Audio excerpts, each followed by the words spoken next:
잠시 후 행복한 아침에서는 한 주간의 핫한 연예 소식, 연예계 이슈 준비되어 있습니다. 네, 기대 많이 해주시고요. 저희는 잠시 후에 돌아올게요.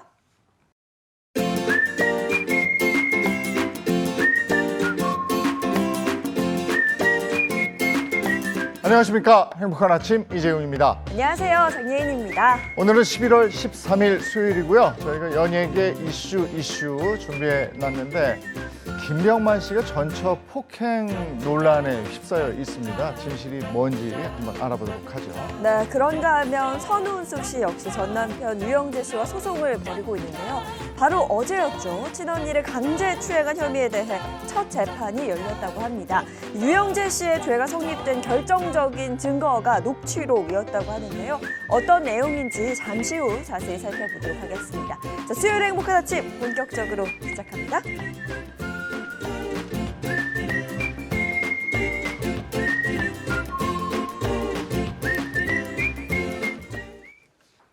네, 화제 이슈를 발빠르게 전해드리는 모닝 브리핑부터 시작하겠습니다. 김성환 시사평론가와 함께하죠. 어서 오십시오. 네, 안녕하세요. 네, 첫 번째 이슈부터 전해주세요.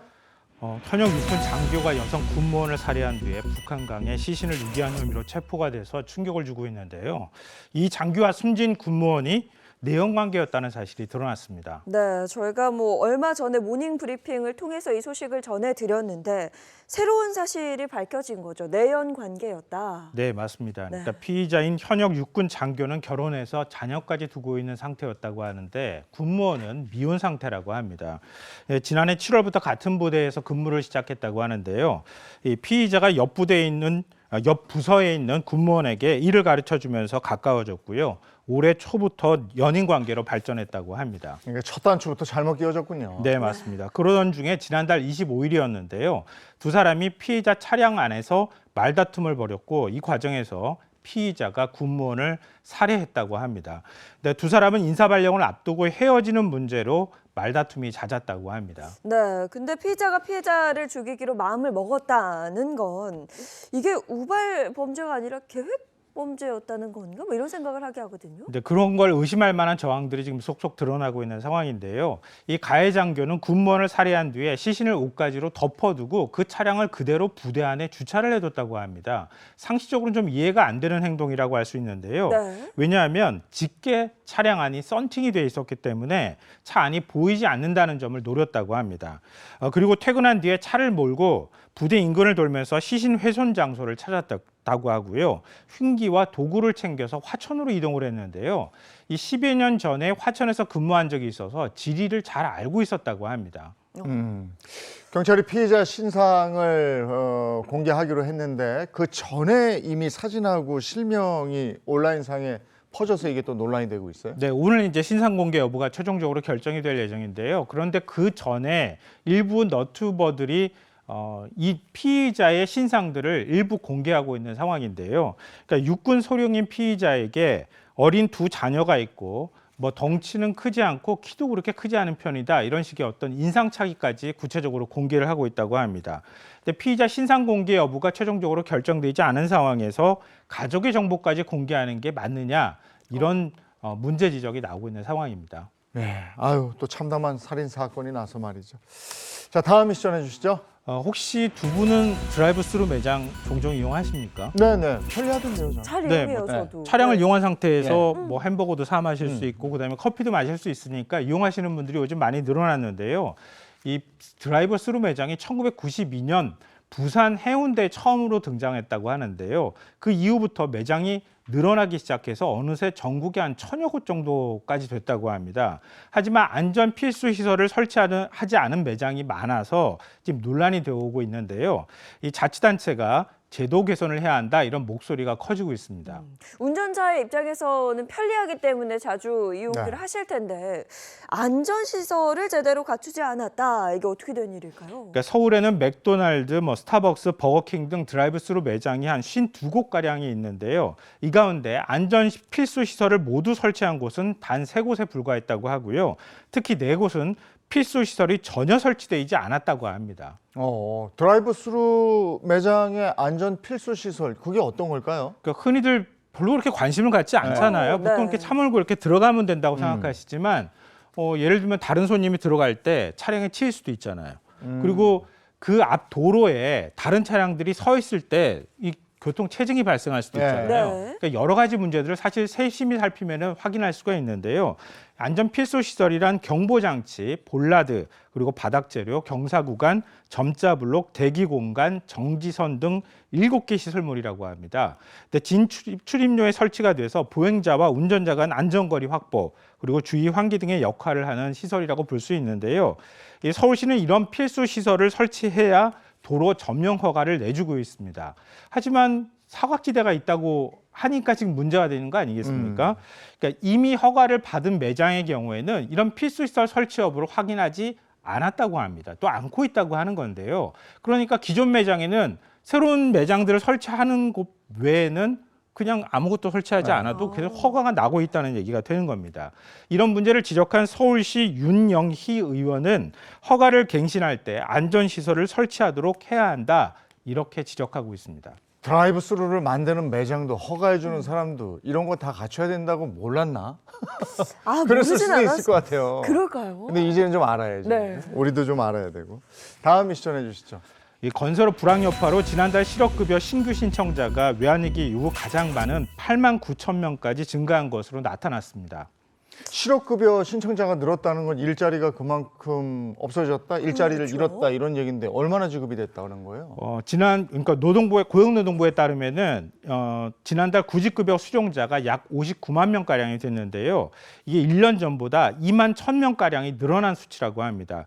특히 건설업 종사자가 신규 신청자 가운데 한 34% 급증했다고 하니까요. 건설업 불황 여파가 상당히 영향을 미치고 있다, 이렇게 해석할 수 있을 것 같습니다. 1인당 평균 지급액은 170만 4천 원으로 작년 10월보다 6%인 9만 6천 원이 늘어났다고 합니다. 올해 10월까지 지급액을 다 합치면 10조 원이 넘었다고 하는데요. 이런 추세대로라면 올해 지급 총액이 2021년 12조 원 이 규모를 넘어설 것으로 보이는데, 당시에는 코로나19 영향이 있었거든요. 그러니까 그때보다 오히려 실업급여 지급액이 더 늘어날 수도 있다는 얘기가 되는 겁니다. 네, 1인당 받는 실업급여가 170만 원, 이게 한 달에죠? 예, 맞습니다. 근데 이거 최저임금하고 사실 얼마 차이가 나지 않는 것 같은데요. 이게 왜냐하면 실업급여 지급액이 최저임금과 연동이 돼 있기 때문에 최저임금 정도, 최저생활을 보장할 수 있는 정도는 실업급여를 지급해야 한다, 이런 원칙이 있기 때문에 이렇게 액수가 늘어나고 있는 건데요. 지난 9월 통계청 기준 구직 활동을 하지 않고 쉬었다라고 답한 20대가 41만 6천 명이나 됐거든요.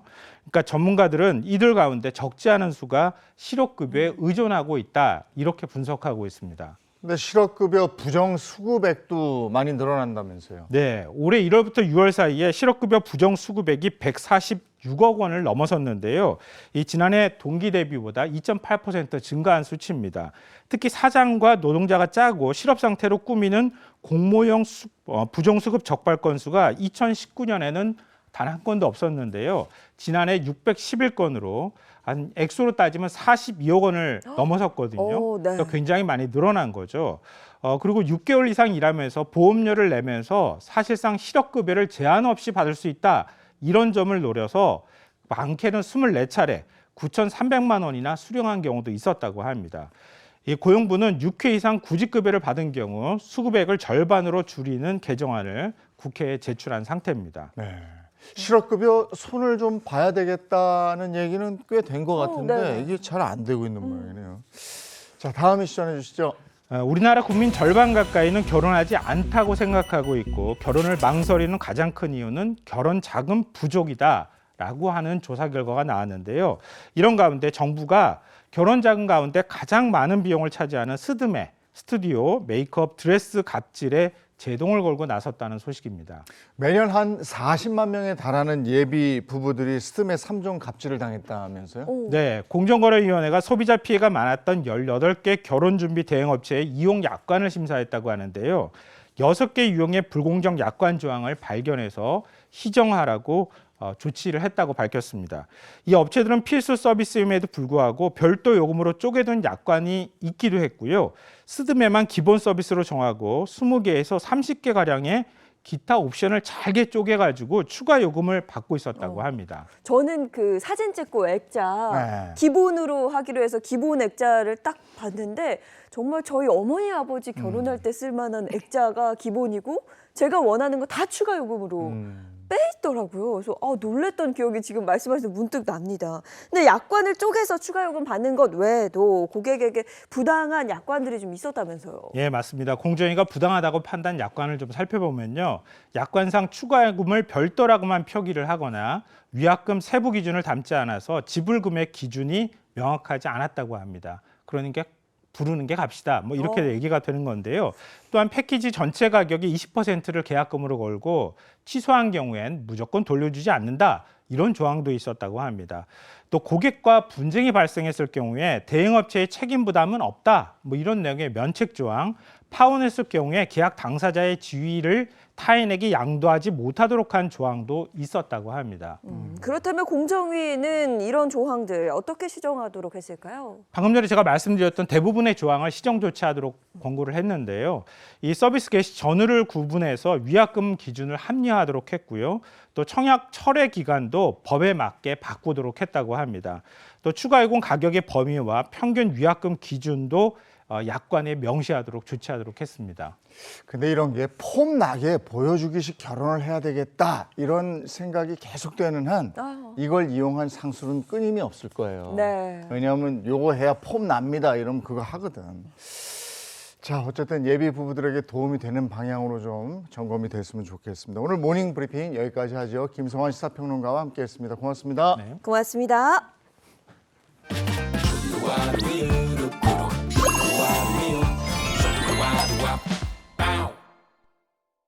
울긋불긋 단풍도 있고 요 계절이 정말 딱 등산하기 좋은 계절이거든요. 네, 저는 이재용 아나운서 가장 밝은 표정을 산 얘기할 때 늘 보게 되는데 산의 어떤 점이 그렇게 매력적이에요? 저는 서울에 살고 있으니까 서울 주변에 이렇게 가까이 갈 수 있는 산이 있다는 건 정말 축복이거든요. 네. 북한산도 너무 아름답고 도봉산도 있고 뭐 관악산도 있고 청계산 있고 뭐 너무너무 좋죠. 네. 근데 이 가을산의 매력에 빠진 분들도 있지만 이 겨울산에 또 매력에 흠뻑 빠진 겨울 등산로들도 있어요. 굉장히 많습니다. 네. 정말 아름다운 매력을 가진 가을, 겨울철 산행.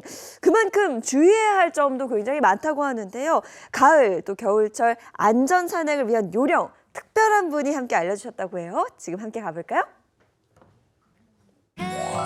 단풍이 수놓은 형형색색의 아름다움에 반해 가을철 산행에 나서는 수많은 사람들. 그러나 잠시 한눈판 사이 산행사고도 급증하며 안전주의보가 발령된다는 사실 알고 계셨나요? 당신의 안전산행을 책임져줄 스마트한 등산 요령 지금부터 알려드립니다.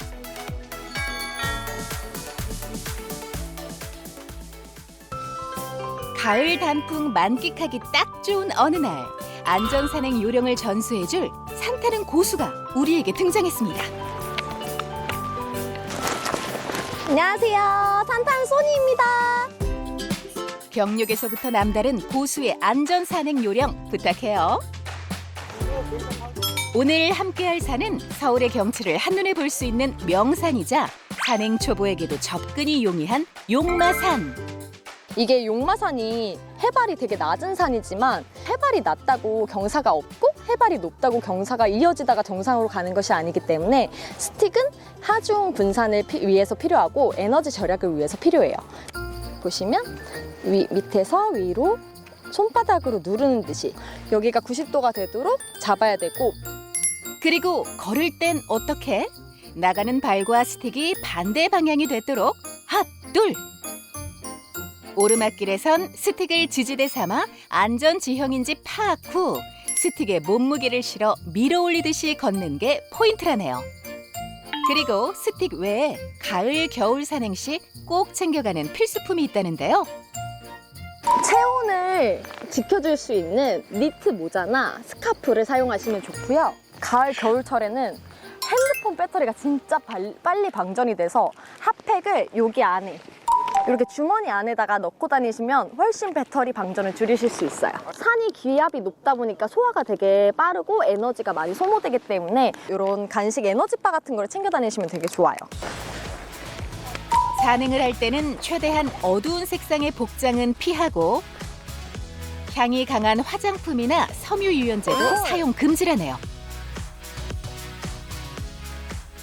오솔이나 곰 같은 것들이 벌의 천적인데 검은색 계통이어서 되게 벌이 그것만 보면 공격성을 띄어요. 그래서 저처럼 핑크색 옷이나 아니면 흰색 옷, 밝은 옷을 입어가지고 공격을 피할 수 있습니다. 안전 준비물 체크 완료. 이제 본격적인 가을 단풍 산행을 출발해 볼까요? 잠시만요. 용마산에는 코스가 많으니까 제가 경로 설정 한번 하고 갈게요. 경로 설정이라고요? 이게 대체 뭔가요? 이거 산쟁이들 사이에서 되게 유명한 어플인데 GPS를 기반으로 내 위치도 알려주고 지금 현재 있는 위치의 날씨를 알려주기도 하고 다른 분들이 등산 코스를 어떻게 갔는지, 왜냐면 용마산도 되게 코스가 다양하잖아요. 그래서 그 부분들을 어떻게 갔는지를 추천 경로를 통해서 추천받을 수도 있어요. 전 지금 순병항으로 한번 가볼게요. 가을철 산행은 큰 일교차와 짧아진 해로 주의가 각별히 필요한 만큼 안전 산행을 위해 날씨와 등산로 파악은 필수라는데요. 잠시 후 10시 방향입니다. 10시 방향입니다. 지금 들리는 소리가 뭐예요? 아, 이거 지금 내비게이션 소리예요. 내비게이션이요? 네. 여기에 지금 설정한 대로 등산 코스를 경로를 음성으로 알려주는 거예요. 세상 좋아졌습니다. 휴대폰 화면을 보지 않고도 음성으로 안내받으며 경로를 걷기만 하면 되니 길 잃을 걱정 NO! 안전 산행 가능하겠어요. 여긴 좀 남겨놔야 될 것 같아요. 갑자기 왜 사진을 왜 찍으시는 거예요? 아, 여기가 지금 사람들이 여기도 계시고 여기도 계신데 갈림길인 것 같거든요. 그래서 등린이 분들이 뭔가 등산하실 때 좀 어려우니까 제가 정보를 추가해가지고 여기는 갈림길이니까 이쪽으로 가시면 된다라는 걸 알려드리려고 그래요. 역시 산악 고수는 다르네요. 이렇게 다른 사람의 경로에서 정보 수정은 물론 자신만의 운동 경로를 등록하면요. 코스 사용량에 따른 포인트 지급 및 사용도 가능하다네요.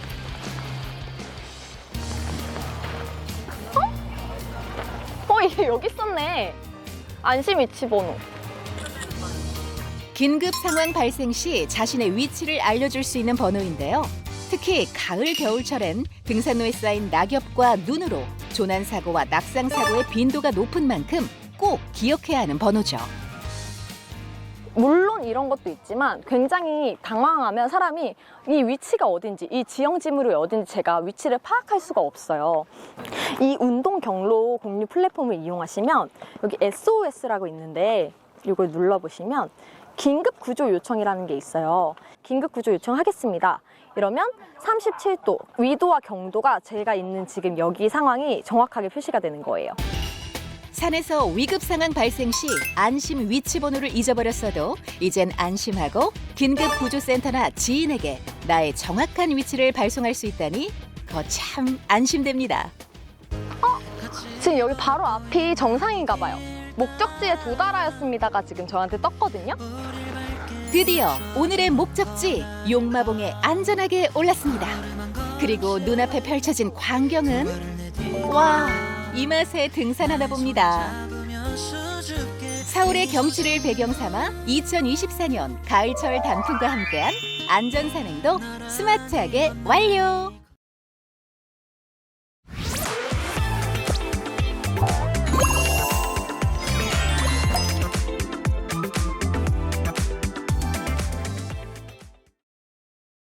행복한 아침 함께하고 계신 지금 시각이 7시 49분을 넘어섰습니다. 이번에는 연예계 정보 알려드릴게요. 연예계 이슈 준비되어 있습니다. 네, 이슈 시작하기 전에 갑자기 또 이런 노래가 하나 또 생각나네요.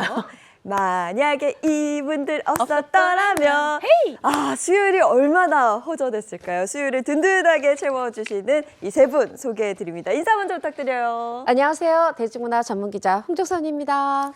네, 안녕하세요. 미남 전문기자 최정아입니다. 그리고 오늘도 발빠른 연예 소식을 알아온 박은영 씨 어서 오세요. 네, 오늘도 아주 발빠르게 연예계 소식 싹 다 모아왔습니다. 여러분들 연예계 소식 궁금하시면 바로 저 연예계 덕후에게 물어보세요. 박은영입니다. 네, 연예계 이슈 첫 번째 소식부터 같이 가죠. 네, 올해 연예계 11월의 아픔 빗나가나 했는데 또 비켜가지를 못했습니다. 너무나도 안타까운 소식입니다. 연예계 이슈 첫 번째 소식은요. 갑작스러운 사망 소식에 팬들의 안타까움을 자아냈던 우리 고 송재림 씨의 소식인데요. 긴 여행의 시작입니다. 네, 저도 어제 기사를 보고 정말 깜짝 놀랐습니다. 최근까지도 활발한 활동을 하고 있었는데 가짜 소식인 줄 알았거든요.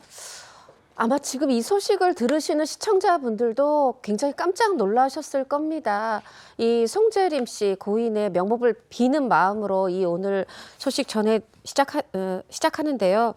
이 배우는 2009년에 영화 여배우들에서 사진 촬영 보조 역할로 시작을 했어요. 그때는 사실 뭐 그렇게 크게 보이진 않았는데, 이제 다음 2012년에 드라마 해를 품은 달에서 왕뒤의 호위무사 역할이 있는 거예요. 김재운이라는 굉장히 삐쩍 말랐는데 당시에 이제 캐릭터에 너무 집중하면서 한 몸무게가 58kg까지 빠졌다 그래요. 근데 뭔가 과묵하고 그러면서 사실 그때 많은 이 여성 시청자분들의 마음을 훔쳤고, 이름이 김재운인데 우리가 그 호위무사 이러면서 굉장히 좋아했던 기억이 있습니다. 그 뒤에도 사실 또 예능 우리 결혼했어요에서 김소은 씨랑 짝을 맞춰서 그때 굉장히 다정한 말도 잘하고 다감한 그 신랑의 모습을 또 보여주었고요. 그 김소은 씨랑 함께 드라마 우리 갑순이 하면서 요게 또 시청률도 잘 나오고 네. 굉장히 사랑받았습니다. 장혜인 아나운서 얘기처럼 정말 활발한 활동했는데 지난해 연극 와이프 했었고, 얼마 전에 또 뮤지컬 베르사유 장미까지 계속 사실 잘 활동하고 있어서 잘 지내고 마음도 건강한, 그렇게 생각하고 있었던 마음이 너무 안타깝습니다. 정말 하루아침에 사망 소식이 전해졌는데 연예계에 왜 11월 괴담이라고 있지 않습니까? 네, 사실 연예계 같은 경우는 매일매일 사건 사고가 일어난다라고 해도 이 과언이 아닌 만큼 11월에만 괴담이다, 11월 괴담이다라고 하는 것은 조금 무리가 아닌가라는 말도 이제는 생겨나고 있는데요. 사실 송재림 씨의 사망 사건을 가지고 이 11월 괴담이다라고 얘기를 하는 것은 그만큼 많은 분들이 송재림 씨가 떠나간 것에 대해서 많이 안타까움을 나타내서 이렇게 얘기를 하시는 게 아닌가라는 생각이 들고요. 다시 한번 상가 고인의 명복을 빕니다. 네, 그 고인의 사망 원인은 밝혀졌어요. 향년 39, 고인은 자택에서 숨진 채 발견이 됐습니다.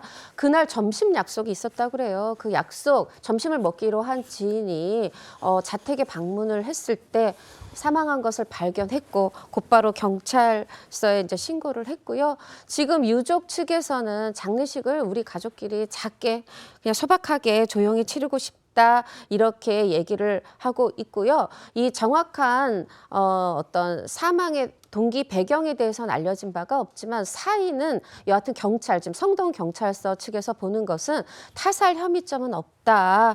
그리고 현장에서 A4 2장 분량의 유서가 발견됐다, 이렇게 밝히고 있습니다.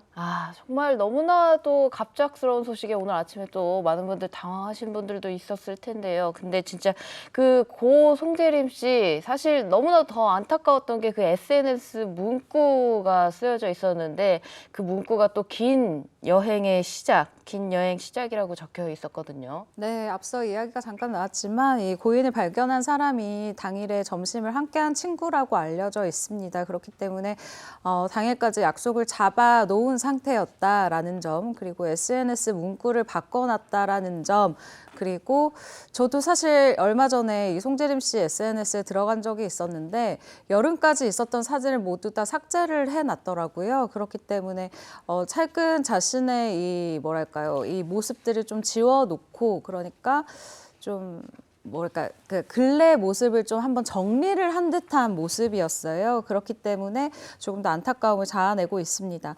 이 고 송재림 씨의 사망 소식이 전해지자 한 연예 관계자는 재능이 많았던 배우인데 안타깝다라면서 고인의 죽음을 애도를 했고요. 또 예전에 예능에 나온 것을 보니까 17년 동안 가계부를 쓰고 동생 대학 먼저 보내고 자기는 그 뒤에 갔더라라면서 정말 열심히 살았던데 마음이 아프다라고 이야기를 했습니다. 고인과의 이별에 대해서 저마다 이 이별에 대해서 먹먹함을 나타내기도 했고요. 제가 또 그 공연 담당 기자로도 한 14년 정도 이 일을 했기 때문에 공연 관계자들에게 또 물어봤는데 얼마 전 이 가을까지 또 무대에 올랐었어요. 그래서 제가 이 무대에 올랐었을 때 혹시 특이사항은 없었냐라고 물어봤더니 너무너무 열정적으로 올랐기 때문에 다른 분들이 이 송재림 씨의 이 신경 변화에 대해서 전혀 알 수가 없었다라고 얘기를 하고요. 조금 더 따뜻한 이야기를 해주지 못해서 굉장히 좀 동료 배우들이 지금 너무 애통해하고 있는 상황이다라고 눈물을 흘리면서 전화를 받는 모습이었습니다. 이런 가운데 고인의 3개월 전 행적이 또 뭐 재조명되고 있다고요? 맞습니다. 그 고인이 8월에 한 라디오에 출연해서 내가 쉴 때 배우들은 이제 작품이 있다 없다 하니까요. 그렇게 한가할 때 가만히 있질 못한다. 향기를 좋아해서 조향도 또 하고 배우는 거죠. 또 심지어는 이제 그 고기 육골 한다 그러죠. 이제 그런 것도 육가공 그런 육골도 또 배우고 이랬다고 해요. 사실 이제 송재림 씨와 함께했던 분들한테 물어보면 너무너무 열심히 준비하는 걸로 유명해요. 예를 들면 이제 본인이 몸치인데 예능에서 춤을 춰야 되면 이걸 완벽하게 이 아이돌의 춤을 연습을 해와서 보여주고 이렇게 굉장히 열심히 살던 그가 떠나서 더욱 안타깝습니다. 열정이 넘쳤던 배우로 저도 기억을 하는데요. 정말 안타깝습니다. 자, 이어서 다음 연예계 이슈 바로 만나보도록 하죠. 네, 연예계 이슈 두 번째 이슈는요. 아버지를 둘러싼 가짜 뉴스를 콕 집어서 바로 잡은 바로 차인표 씨의 소식으로 한번 시작을 해보도록 하겠습니다. 아버지의 회사 규모입니다. 아버지에 대한 가짜 뉴스가 아버지의 회사 규모다. 이게 무슨 얘기입니까? 네, 최근 한 너튜브에 출연한 차인표 씨에 대한 이야기입니다. 차인표 씨가요, 자신의 아버지가 운영을 했었던 회사 규모에 대해서 이 가짜 뉴스에 대해서 콕 집은 모습이었는데요. 한 매체에서 차인표 씨 아버지가 운영한 회사의 규모에 대해서 보도를 한 바가 있는데 370조 수출 기업이다라는 보도를 한 적이 있었어요. 근데 이 부분을 차인표 씨가 마음에 걸렸던 거예요. 이 정도는 아니었는데 라고 얘기를 하면서 그런 게 가짜뉴스다. 실제 아버지가 운영하던 회사의 규모는 그것의 한 10,000분의 1 정도의 회사다라고 웃으면서 바로 잡았습니다. 네, 차인표 씨의 아버지가 또 지난해 돌아가셨는데요. 근데 많은 분들이 아시는 것처럼 회장님은 맞으시잖아요. 그렇죠? 회장님은 맞습니다.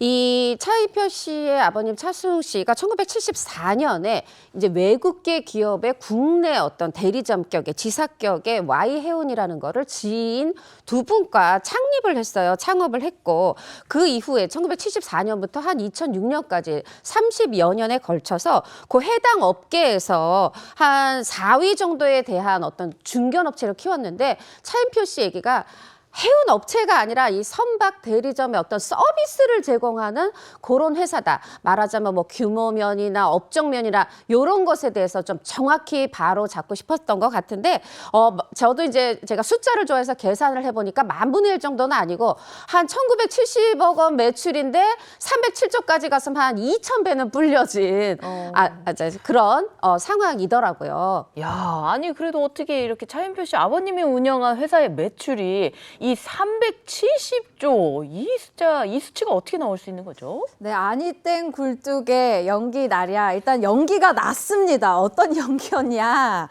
일단 370조가 나오게 된 배경을 한번 잡으러 가볼게요. 이 차인표 씨 아버지가 지난해 여름 세상을 떠나면서 이 기사 보도가 나오게 됐습니다. 신혜라 씨 말에 따르면요, 한 매체에서 이 차인표 씨 시아버지가 2006년도에 은퇴를 하게 됐는데 그해 대한민국 전체 수출액이 3,000억 달러, 그러니까 하나로 399조 정도였다고 합니다. 그런데 이게 차인표 씨 아버지 회사 수출액으로 아무래도 좀 오해가 됐었던 것 같다라고 이 추측을 하는 모습이었고요. 그리고 이 가짜 뉴스 때문에 자꾸 기사화가 많이 돼서 이걸 좀 바로잡고 싶었다고 합니다. 신혜라 씨가요, 사람들한테 자꾸만 이런 연락을 받게 됐고 전혀 그런 일 없다. 우리 아버님은 그런 재력가 아니시다라고 해명을 하게 됐다고 합니다.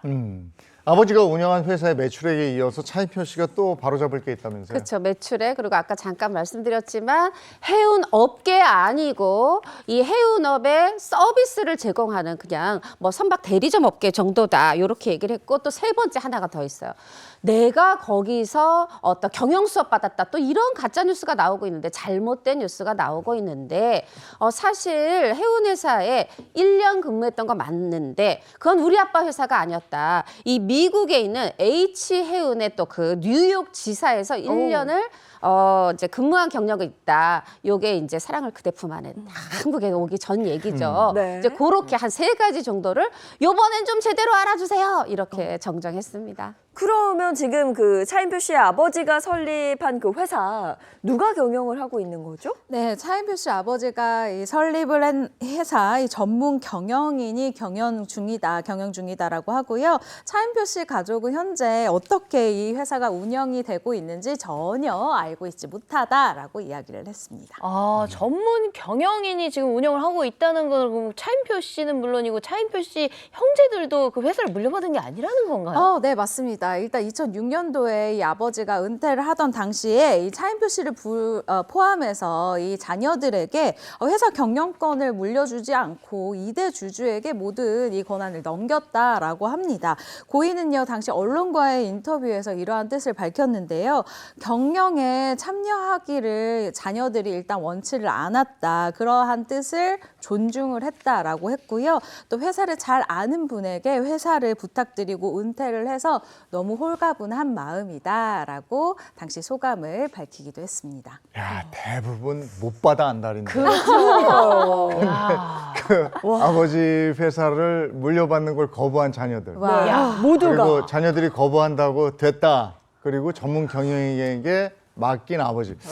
야, 이게 드라마에서는 볼 수 없잖아요, 이런 거. 그쵸. 너무 교과서 같은 정말 위인전에 나올 것 같은 그런 얘기인데 그 아버지의 퇴임식에 차인표 씨 비롯해서 이제 형제들 가족들이 참석을 했고 여기서 이제 차인표 씨가 인사말을 했어요. 그때 또 한 얘기가 굉장히 회자가 되고 있는데 내가 출연했던 드라마에서는 주로 이 아들이 이 회사를 상속받거나 아니면 이 회장들이 주로 주주총회에서 쫓겨나는데 여기서는 너무 아름다운 이별, 보기 좋은, 기분 좋은 이별을 하게 돼서 너무 기쁩니다. 이렇게 인사말을 했었죠. 야, 아니 그래도 아무리 그래도 경영권을 물려받지 않았더라도 이 회사의 지분은 물려받지 않았나요? 이것도 안 받은 건가요? 네, 이 부분 살짝 의심이 되죠. 그래서 알아봤는데요. 일단 차인표 씨 아버지가 은퇴할 당시에 이 회사의 20% 정도의 지분을 가지고 있었다고 합니다.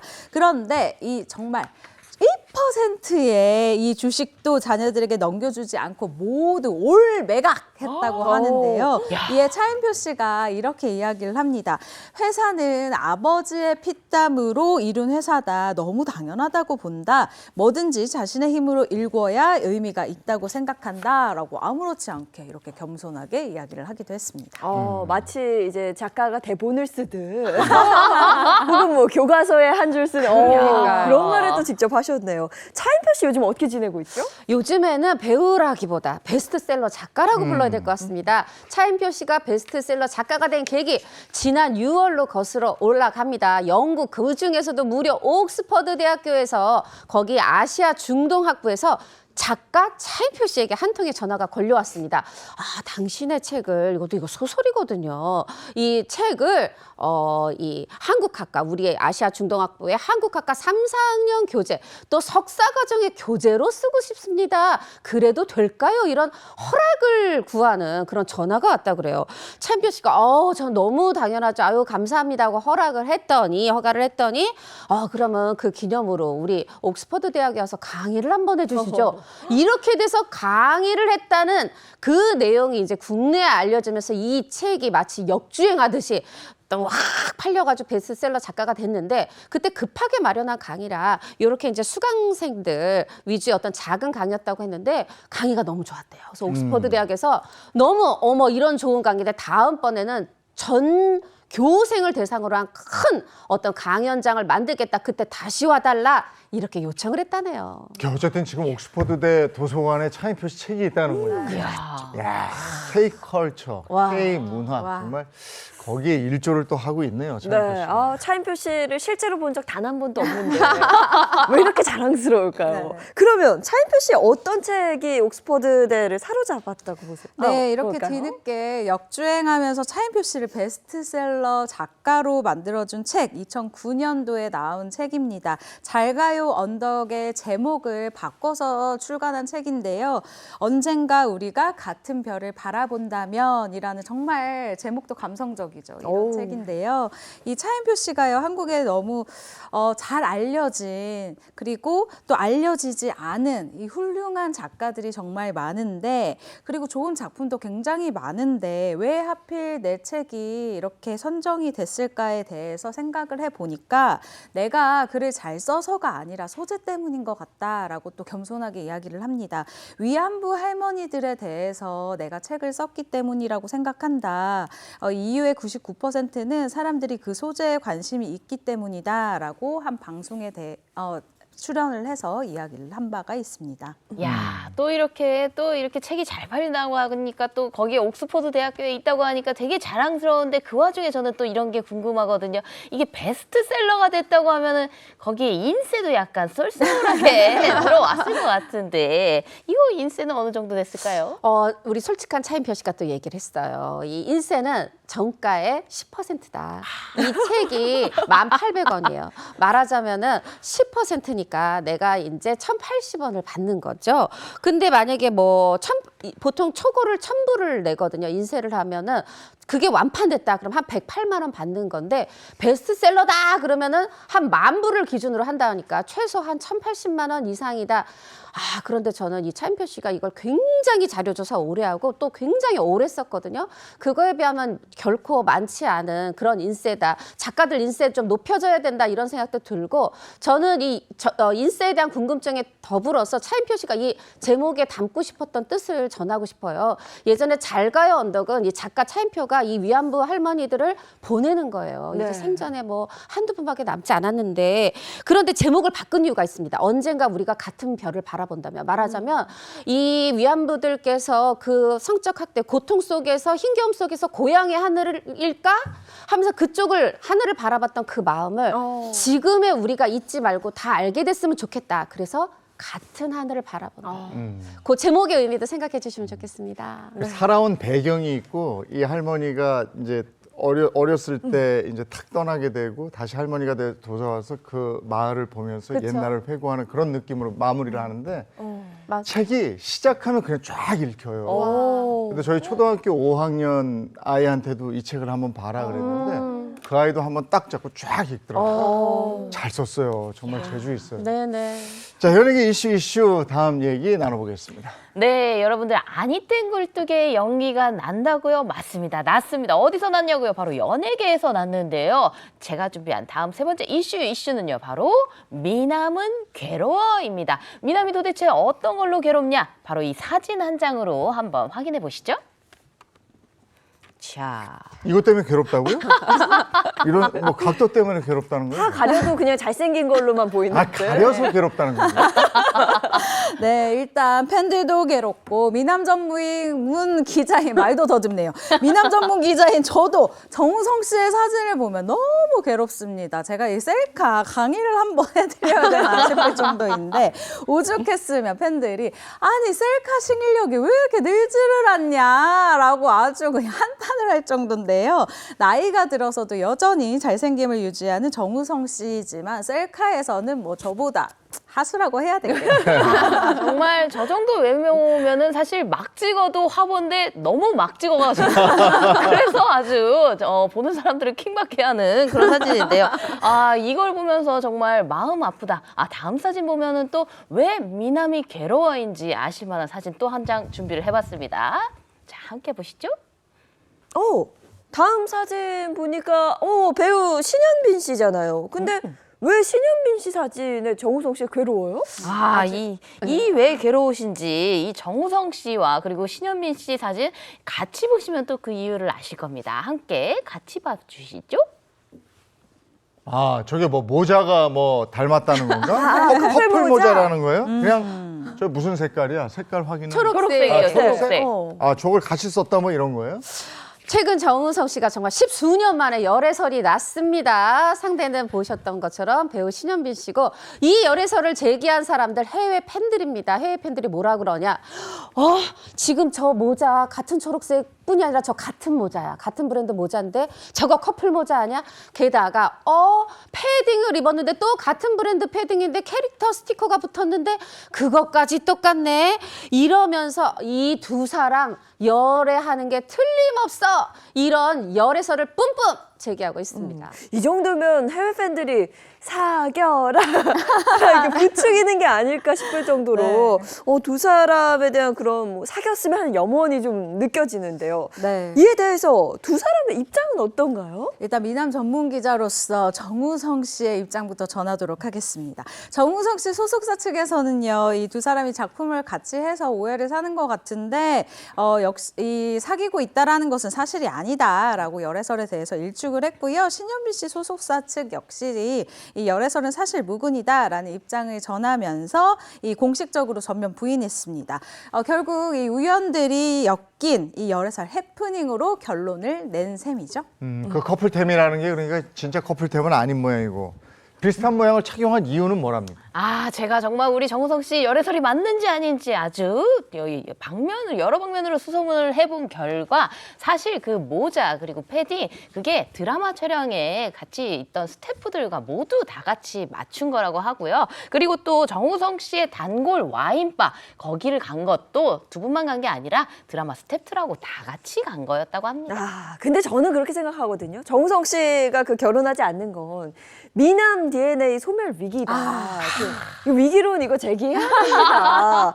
아니 정우성 씨 올해 나이가 이제 5학년 1반으로 알고 있는데 그 결혼 생각 정말 없는 걸까요? 또 정우성 씨 뵀을 때 똑같은 얘기했어요. 이 유전자 좀 남겨놓고 가야 되는 거 아니냐 이런 얘기를 했는데 정우성 씨가 얘기를 합니다. 제가요 결혼을 하지 않은 게 아니라 못한 겁니다. 이러면서 저의 2009년에 얘기를 한 건데 저의 심리적인 마지노선 결혼은 40세입니다. 아니 지금 지났어요. 40살 한참 지났는데 그래도 이제 결혼하셨으면 좋겠다 이런 마음을 전하면서 이렇게 얘기했어요. 사실 연예계에서 저 여자친구 있어요. 이렇게 처음으로 당당하게 커밍아웃 한 게 연예인 최초 저 정우성입니다. 아니 연예인이라는 죄로 왜 연애도 이렇게 마음대로 편하게 못합니까? 그러면서 장가는 가라? 이거 앞뒤 맞지 않는다는 얘기인데 마음껏 연애하십시오. 네. 찬성입니다. 찬성입니다. 마음껏 연애하라고요? 그러면 또 계속 또 어디서 만났다. 사실 속상할 것 같긴 해요. 연애하면 슬플 것 같긴 하네. 네, 연예계 이슈 다음 소식까지요. 네, 연예계 이슈 다음 소식도 궁금하시죠? 여러분들 영상으로 먼저 확인해 보시죠.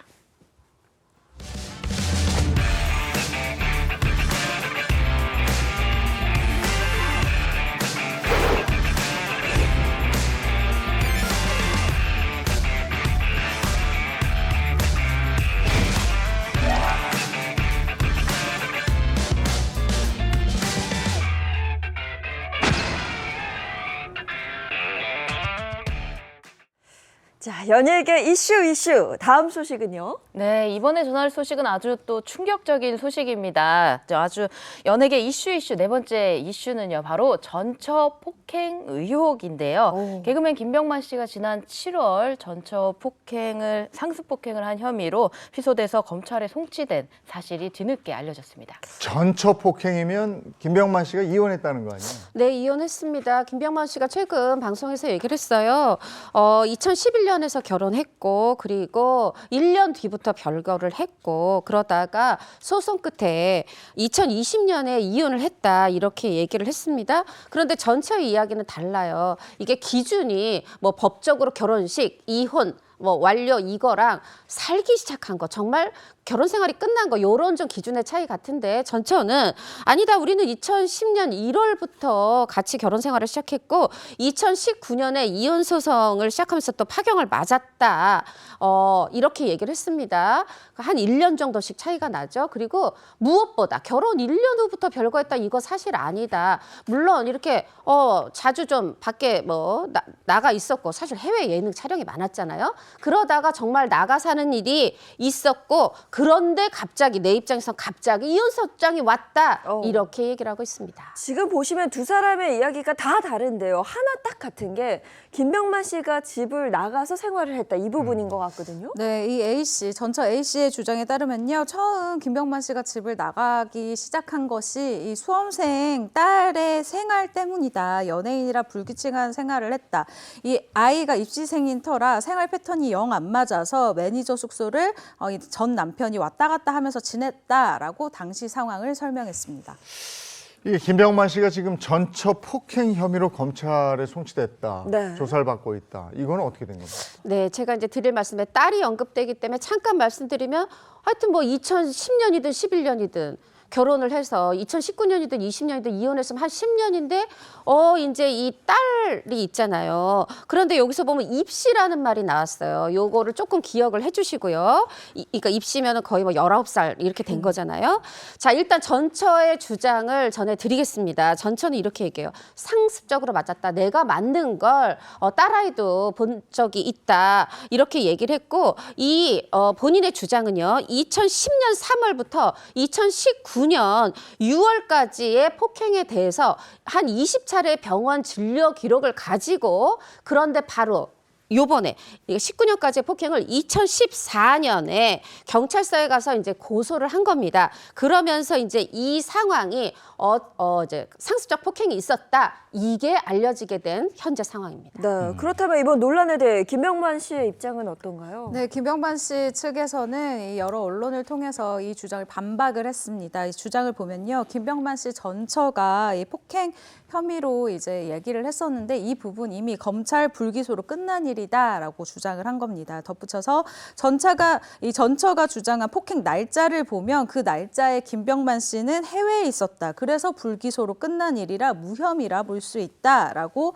사실 무근임을 주장했습니다. 경찰 조사는 지금 어디까지 이루어졌습니까? 일단 경찰 조사는 끝났어요. 2월 달에 이 전처가 경찰에 고소장을 접수했고 경찰이 한 4개월 수사를 한 다음에 6월에 내린 결론이 김병만 씨 한 차례 소환 조사도 했고 또 이제 전처가 제출한 진료 기록서를 봤는데 여기 폭행, 상해 이런 말은 구체적인 말은 언급돼 있지 않았다. 그래서 여러 가지를 종합해서 이 가정폭력 범죄 특별법에 따라서 혐의 없음, 불기소 의견으로 검찰에 송치를 했다는 겁니다. 말하자면 이제 경찰 입장에서는 기소할 필요 없다 이건데 그래서 이제 검찰 수사가 말하자면 이 시기적으로는 시작이 됐는데 이 검찰이 이거를 기소해서 재판으로 넘길지 그냥 불기소로 끝낼지 이 부분에 대한 결정은 나지 않은 상황입니다. 그런데 여기서 언급되는 그 딸이 김병만 씨의 따님이 아니라고 알고 있거든요. 네, 그렇습니다. 이 김병만 씨의 딸이 아니라요. 전처 A 씨가 김병만 씨와 결혼하기 전에 낳은 딸으로 알려져 있습니다.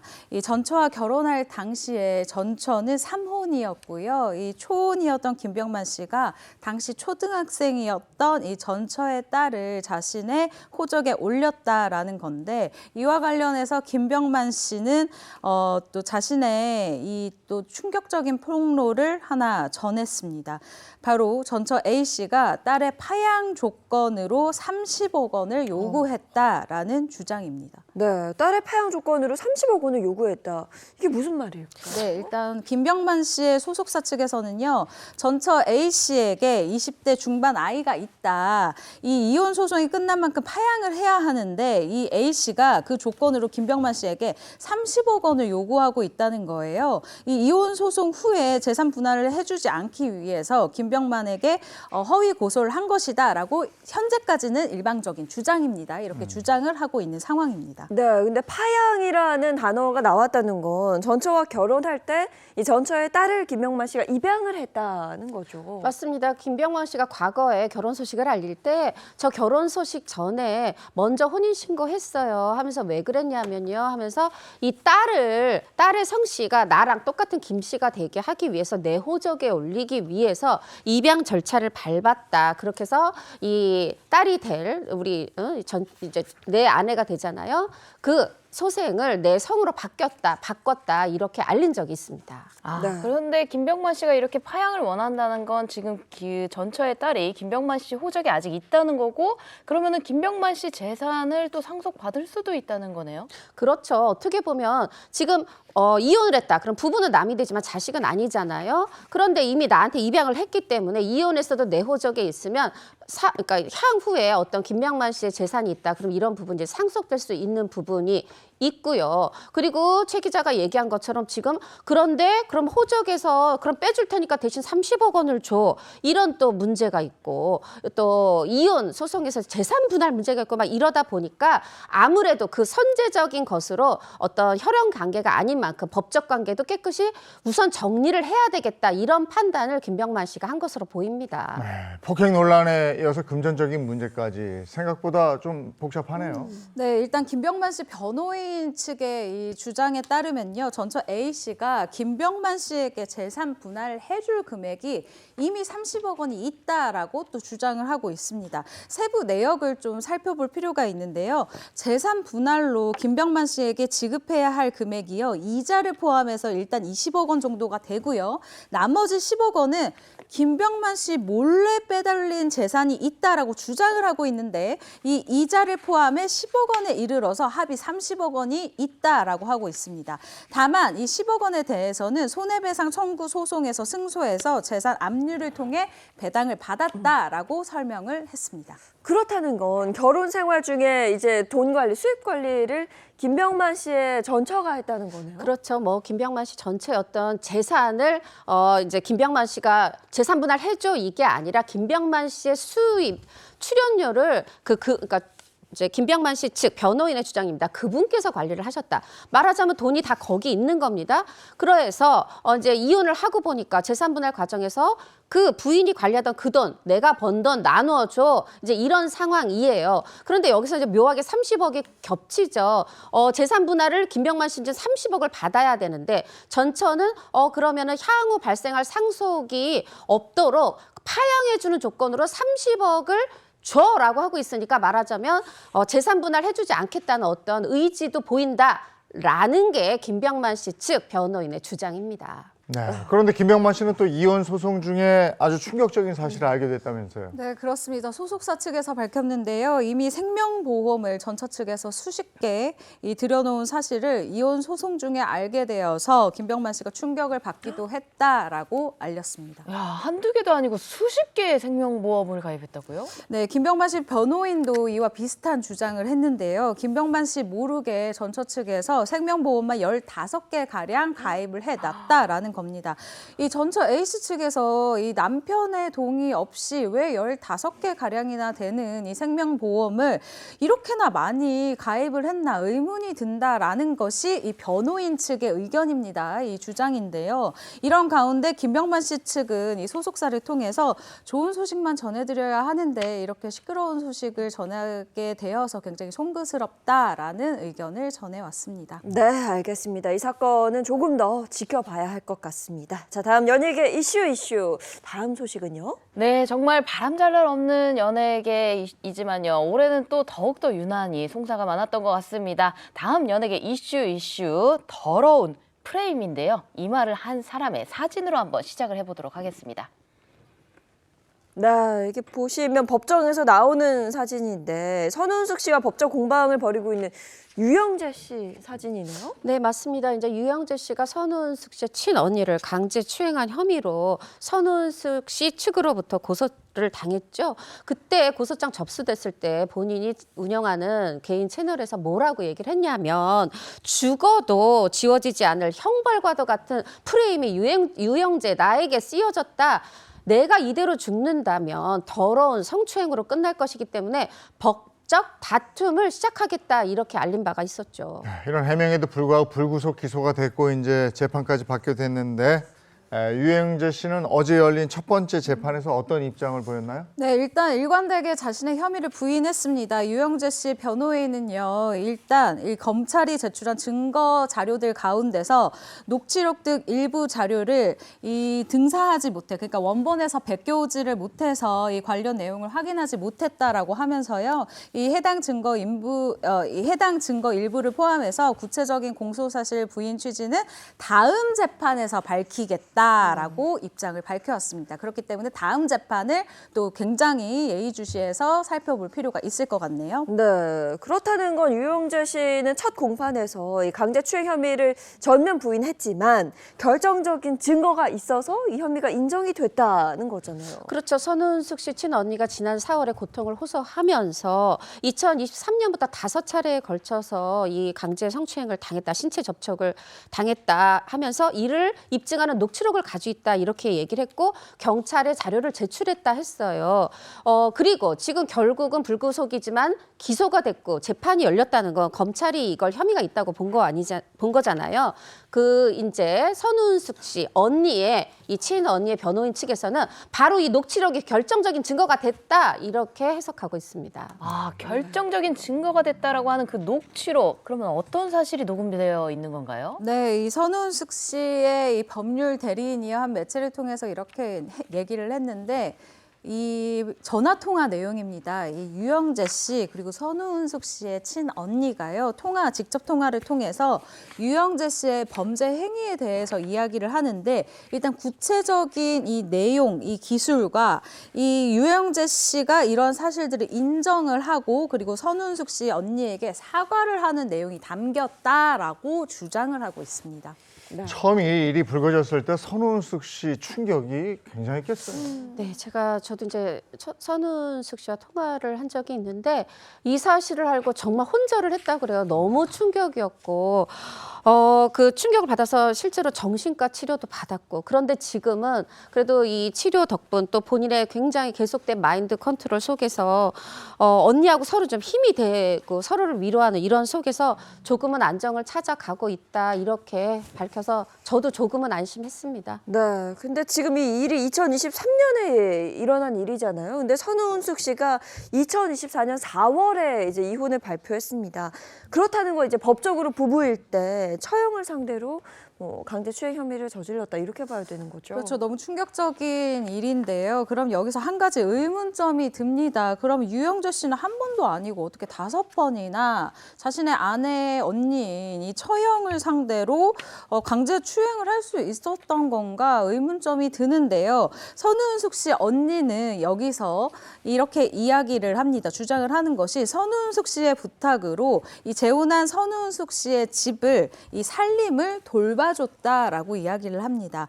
이 선운숙 씨 언니가 이 집으로 가게 된 배경은요, 유영재 씨의 이 요구가 있었기 때문이라고 하는데요. 선운숙 씨의 이 법률 대리인이 이야기를 한 것은 일단 유영재 씨가 삼시세끼를 챙겨 먹어야 하는 사람인데 선운숙 씨가 촬영 스케줄로 집을 비우게 되면 밥을 이렇게 좀 차려줄 사람이 없잖아요. 그렇기 때문에 언니가 와서 도와줬다라는 거예요. 식사를 할 수 있도록 도와줬는데 그러다가 이러한 좀 몹쓸 일이 벌어진 것이다라고 이야기를 하고 있습니다. 통상 이럴 때는 가사 도우미의 도움을 받게 그렇죠. 되는데 굳이 친언니한테 이걸 부탁한 다른 이유가 있을까요? 우리가 한 방송을 통해서 이 배경은 알 수가 있었어요. 선운숙 씨가 이제 재혼 후에 방송에 출연해서 이 남편 유영재 씨가 다 집에서 벗고 다닌다.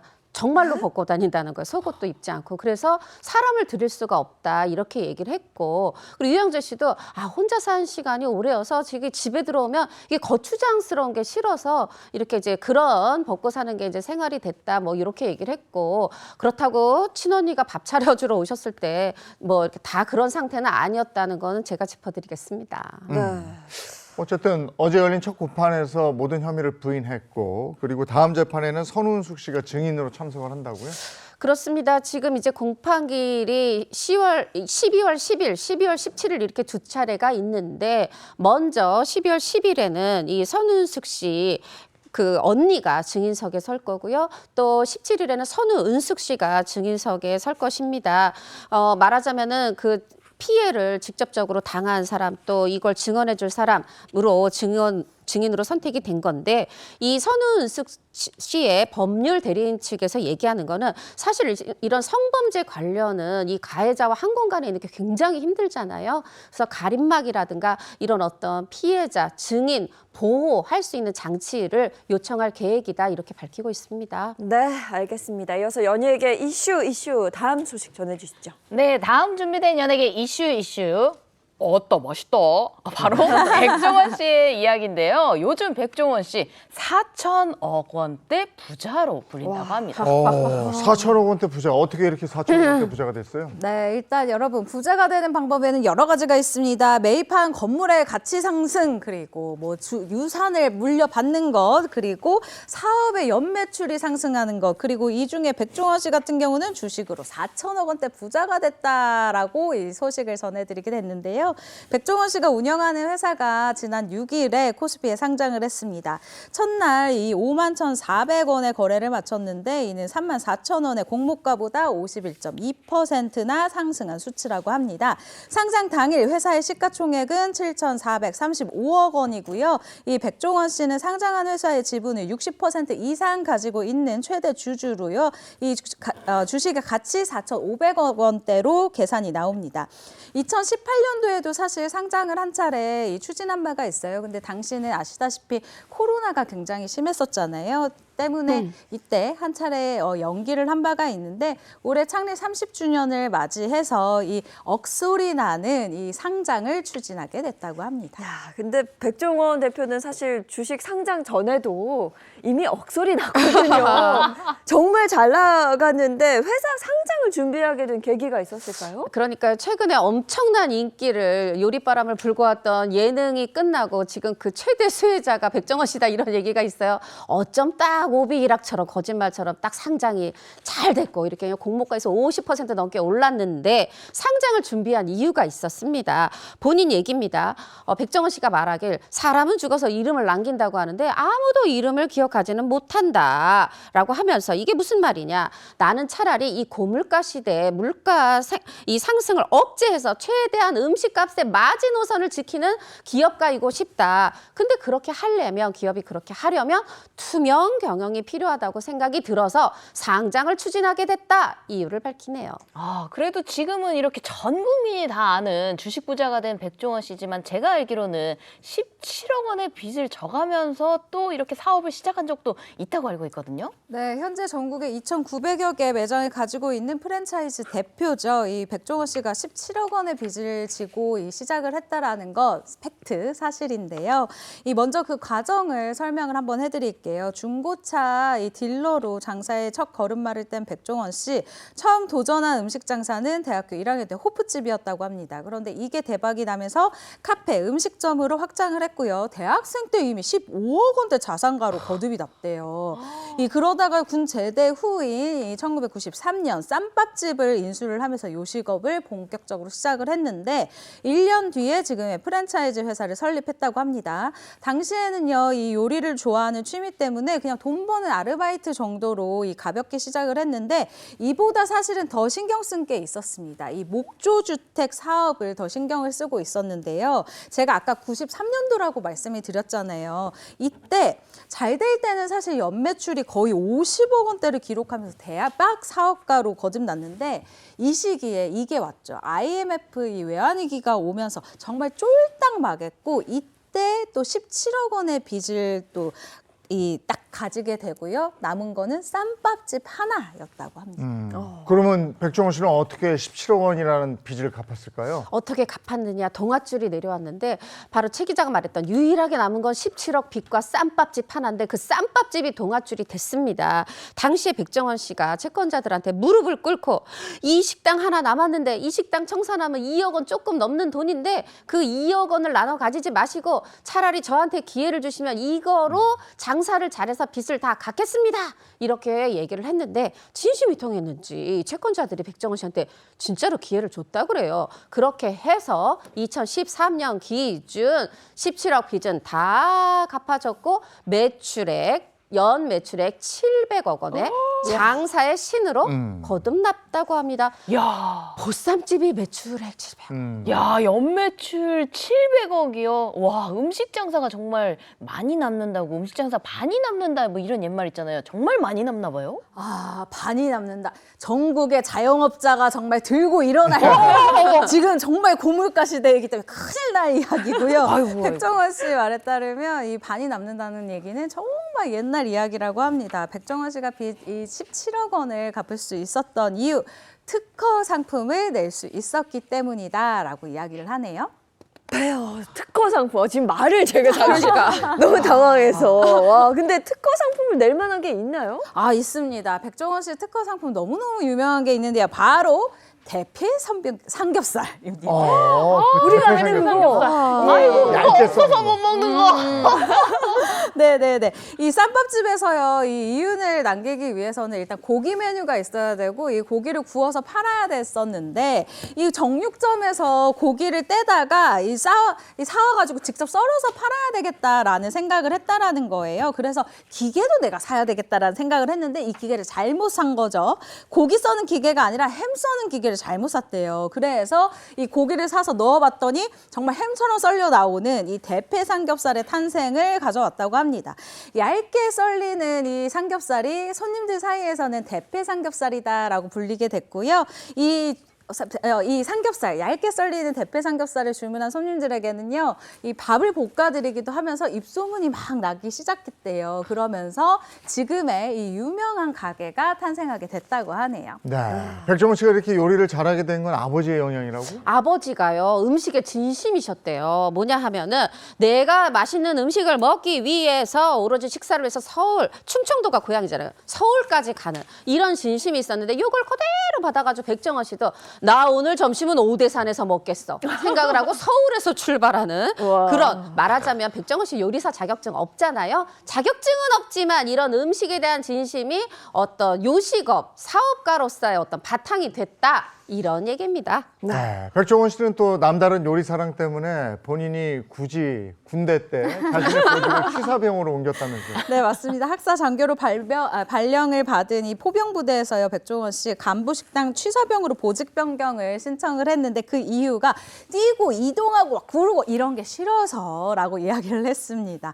이 보조 주방장 출신의 취사병들이요, 조리사 자격증 하나도 없는 백종원 씨를 보면서 아이고 저거 칼이나 들겠어? 이렇게 굉장히 의심의 눈초리로 봤다고 하는데 승부욕이 돋잖아요. 그래서 정말 남들 안 보는 곳에서 물을 이 몇 포대씩 썰어내면서 이 칼질을 연습해서 이 취사병들을 이해시키는 등 아주 정면 돌파를 하는 그 실력을 쌓아 나갔다고 하네요. 그 도끼가 있었던 것 같아요. 하고자 하는 걸 하기 위한 도끼.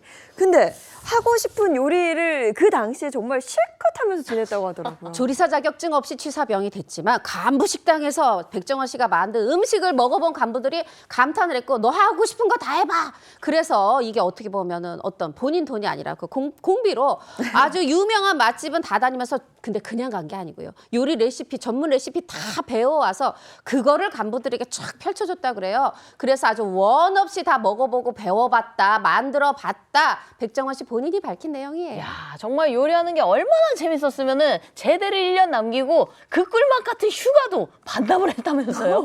이 군대에서 휴가 반납은 이거는 말이 안 되는 게 아닌가라는 생각이 드는데, 일단 이렇게 얘기합니다. 이 간부 식당에서 새로운 메뉴 배우지, 점점 식단 좋아지니까 간부들이 맛있다고 칭찬해주지, 이런 요소들 때문에 너무너무 신이 났다라고 하는데요. 심지어는 마지막에 휴가가 아니라 외박도 안 나갔고 이 취사병을 하면서 식당의 운영 기본 원리를 배우게 됐다라고 이야기를 하기도 했습니다. 네, 백종원 씨 소식까지 연예계 이슈 만나봤고요. 자, 이어서 날씨 소식 알아보도록 하겠습니다. 오늘 날씨는 어떨까요? 마지연 기상캐스터 나와주세요. 네, 상암동입니다. 드디어 내일이면 대망의 수능일입니다. 예비 소집일인 오늘 아침은 어제보다 조금 쌀쌀한데요. 현재 서울은 8.8도로 대부분 한 자릿수에서 출발합니다. 오전까지 남부 내륙에는 짙은 안개가 끼겠습니다. 가시거리 200m 안쪽으로 좁아져 있으니까요. 이동하실 때 차간거리 넉넉히 확보하시기 바랍니다. 네, 동풍의 영향으로 동해안에 가끔 비가 내립니다. 양은 5mm 정도로 적겠지만요. 시험 앞두신 분들은 가급적 비 맞지 않도록 평소보다 조심해야겠습니다. 한낮에는 서울 20도, 광주 21도로 기온이 크게 오릅니다. 오늘도 일교차가 커서 감기 걸릴 수 있으니까요. 얇은 옷을 겹쳐 입어서 체온 조절 잘해주시기 바랍니다. 네, 이번 수능일에는 평년 기온을 웃돌며 큰 추위는 없겠습니다. 입실 시간에는 하늘에 구름만 많이 끼겠는데요. 늦은 오후 인천과 서해안을 시작으로 비가 점차 전국으로 확대됩니다. 네, 수험생 여러분 그동안 정말 애쓰셨습니다. 마지막까지 건강관리 잘해주시고요. 내일 좋은 컨디션으로 시험 잘 치르시길 바랍니다. 지금까지 날씨 전해드렸습니다. 오늘도 날씨는 춥지 않을 거라고 그러고요. 네. 오늘 수능 예비 소집일이고 네, 얼마나 떨릴까요? 저는 아직도 가끔 이제 꿈에서 수능을 보는 꿈을 꾸곤 하는데 하루 전날 정말 중요합니다. 컨디션 관리 잘 하셨으면 좋겠습니다. 좋은 하루 보내시고요. 저희는 내일 아침 7시 30분에 돌아올게요. 행복한 아침, 행복한 하루 되십시오. 고맙습니다. 고맙습니다. 즐겨봐, 너의 세상. 플레이 더 넥스트 채널 A.